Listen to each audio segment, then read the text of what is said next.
Did you know that a VR game studio just got a fresh start after a major publisher sale? Let me tell you why this story is way more interesting than it sounds. Combat Waffle Studios, the team behind Ghosts of Tabor, recently parted ways with Beyond Frames, and honestly, I think this move is a masterclass in indie survival.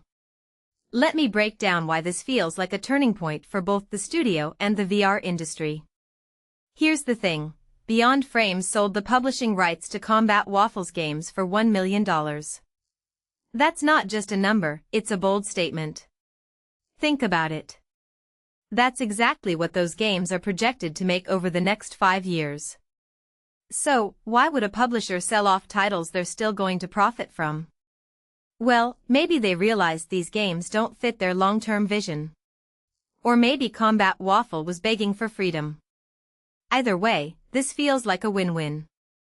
Beyond Frames gets cash up front, and Combat Waffle gets to rewrite their story without someone else's roadmap holding them back. Now, I know what you're thinking, but wait, didn't they just lay off staff? Yes, but here's where people get it wrong. Layoffs don't always mean death. They're a brutal reset button. Combat Waffle's CEO, Scott Albright, made it clear this wasn't a surrender, it was a strategic pivot. He said they wanted a publisher that builds the business, opens doors, creates opportunities, and invests in the long term. That's not just corporate jargon, it's a manifesto. Most publishers are just royalty collectors.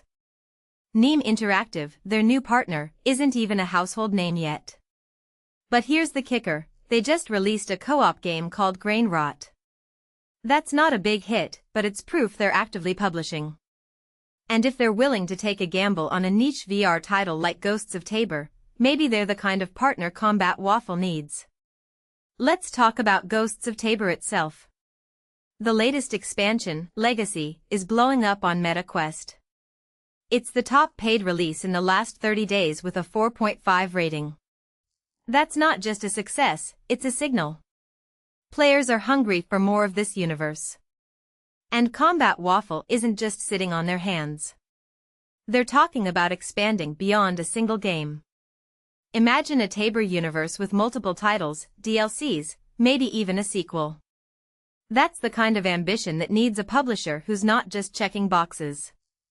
Neem might be small now, but if they can help turn Tabor into a franchise, they'll go from obscurity to a name you can't ignore.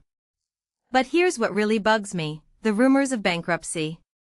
Every time a studio changes publishers, the internet goes wild with doomsday predictions. Combat Waffle had to clarify they're not going under. And honestly, that's a bigger story than the sale itself. It shows how fragile the indie game space is. One bad PR move, and suddenly everyone assumes the worst. Yet here's Combat Waffle, fighting back with a new publisher, a successful expansion, and a clear vision. They're not just surviving, they're adapting.